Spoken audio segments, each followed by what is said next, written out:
Welcome back to Questions for the Bronco Battalion. It's me, Billy Clayton, your Scholarship and Enrollment Officer. Today's question, what is the commitment to do ROTC? And remember, the answers to these questions are all in accordance with Army regulations at the time of this video being published. Let's get to it. Okay, so the commitment. First I'm going to knock it out into two parts. We're going to have what the commitment is while you're a student in school, and then we'll talk about what the commitment looks like after the fact. So once you're an officer in the Army, what does that commitment look like? So, understand this is for the Bronco Battalion. So the Bronco Battalion is a conglomerate of 4 different schools: Western Michigan University, Grand Valley State University, Calvin University, and Davenport University. Pretty much every school in Southwest Michigan. So the majority of the stuff I'm going to tell you is applicable at all schools, but some things might differ, like certain days, certain times, and things like that. So just understand that for the specifics to the school that you are interested in, please reach out to the Scholarship Enrollment Officer or the Recruiting Operation Officer for that university. Okay, so we have here what I like to call the 4 mandatories. So we do physical training 3 days a week, Mondays, Wednesdays, and Thursdays, from 6:30 to 7:30 in the morning. We do class and lab once a week.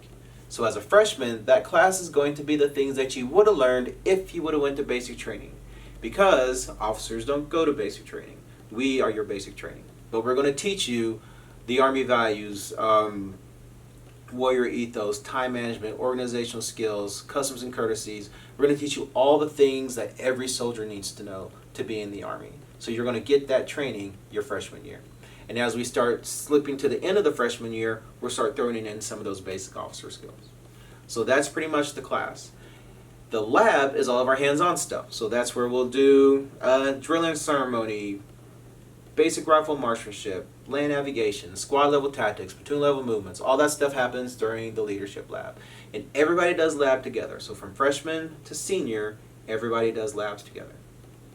Okay, so we've got physical training 3 days a week, class and lab once a week.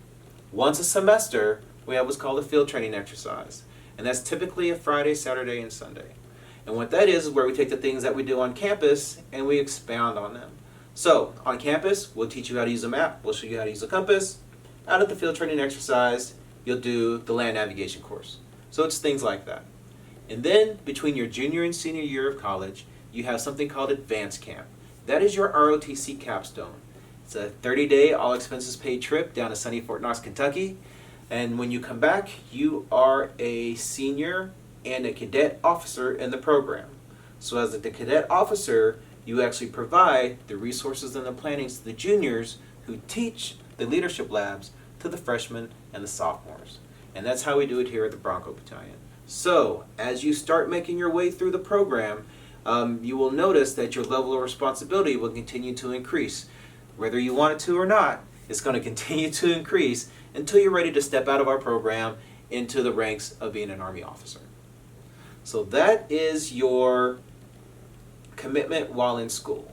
The 4 mandatories: PT 3 days a week, class and lab once a week, 1 field training exercise semester between your junior and senior year, advanced camp. Now, if you are like, that really doesn't seem like a lot, I thought I'd be getting more, don't worry. We have tons of volunteer opportunities that you can take advantage of. We have paid study abroad opportunities, especially if you're wanting to be immersed into a foreign language.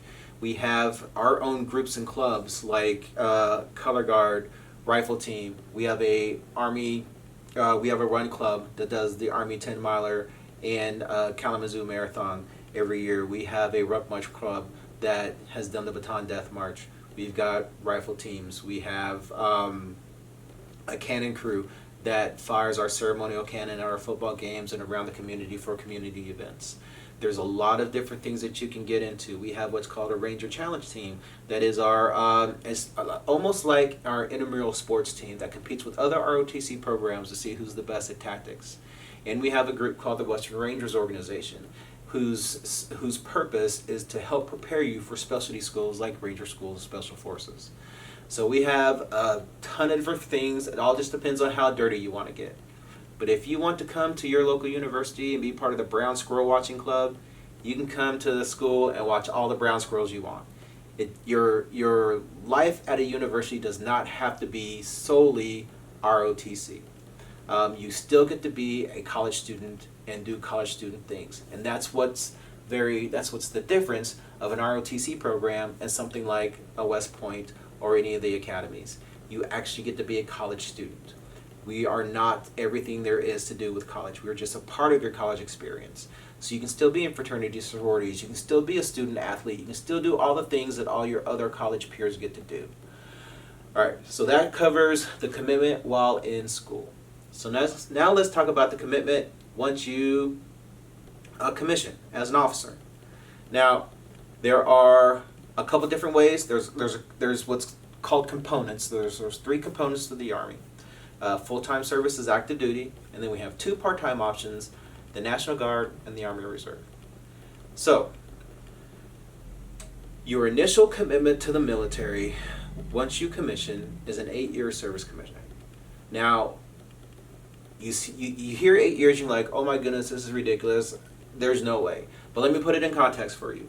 No matter how you join the military, Army, Navy, Air Force, Marines, active duty, National Guard, Reserve, whether you go talk to a street recruiter or you come through an ROTC program, your initial contract is an 8-year contract.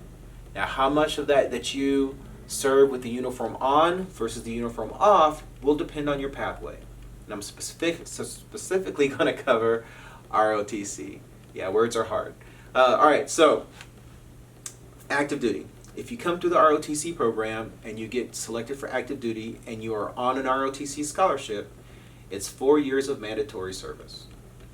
For the remaining 4 years of that 8-year commitment, you have options. You can stay active duty till you retire. You can transition to one of our part-time options like the National Guard or the Army Reserve, or you can do what's called the Individual Ready Reserve, or the IRR for short.